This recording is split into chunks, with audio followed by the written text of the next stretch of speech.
Kawa chako weche mabende wasetimore Ramogi en ni jatend migao mogwel ne migao mar arita Kithure Kindiki ochikore gi chien ewi timbe obila e kinde ma ging'anyo kata gigayo ng'anyo ka okoni bad migao mar obila en bad migao mochung' kar kende kotenle gi kod ogai margi kendo kaka jatend migao ne ok onyal donjore tije obila achiel kachiel koloso e kinde ma od bura ne dayo dhoge ne migao no. Kindiki okoni obila mane otiyo kod magina kuom jopiny owinjo oting' kata okawo duoko mar duoko penjo ma kamago kopako obila kuom keto kenge mag rito mwandu mag jopiny e kinde mang'anyo kaachiel kod mwandu mag piny owacho bende. Kindiki olero ni gigeto loso chike mabiro neno ni oganda ok owito ngimagi kendo mwandu bende ok okethi e kinde ng'anyo ka bende chikego koni biro neno ni obila otiyo kaluwore kod dwaro mar chik. Kindiki en achiel kuom jotend migepe 5 ma idayo dhogi kawuono e od bura.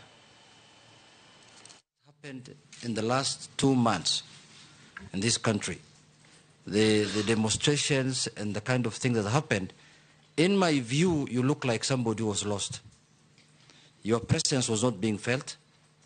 Your omnipresence was not being felt, if I may say so, because you could see abductions were happening, human rights abuses were happening, but the minister's voice was not being heard in that situation. What do you think, what makes you think that you can serve again in the same docket? But the next question is that you have also seen widely, you have been widely accused the last 2 months or the last 1 year that you've presided over human rights abuses from time you've been appointed CS till last month. Particularly what happened, for example, on 25th of July 2024 and also during the Azimio demonstrations last year.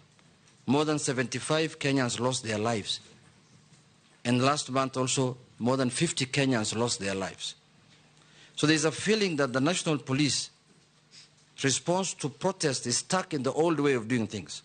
So the question is, to what extent do you think ministerial responsibility for the brutality meted on Kenyans by security organs? During my time in office, the policy of the Kenya Kwanza administration on policing, which includes zero tolerance on extrajudicial killings, zero tolerance on abuse of human rights, and restraints in the use of force. Limited only, the use of force being limited only to cases contemplated in the Constitution and the National Police Service Act and the schedule thereto in the defense of life of the officer or the life of the people of Kenya. Therefore, it is unfortunate that during a recent protest, we witnessed the death of 42 Kenyans. We also had injuries, 486 civilians and 385 police officers were injured. We had about 1,387 arrests. We had 54 police cars destroyed and 110 motor vehicles belonging to the people of Kenya also destroyed in those protests. Therefore, I want to submit as follows: that the operational responsibility of policing lies with the command of the National Police Service.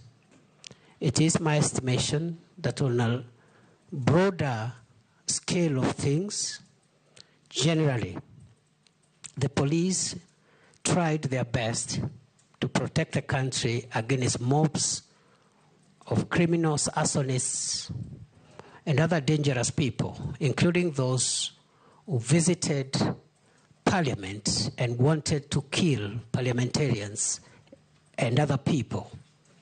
The police did their best. And in the event, as it is possible, that any officer went beyond what is allowed in terms of the use of force, it is now the work of the Independent Police Oversight Authority and other accountability agencies to help the country to bring to closure the issue of justice for excess use of force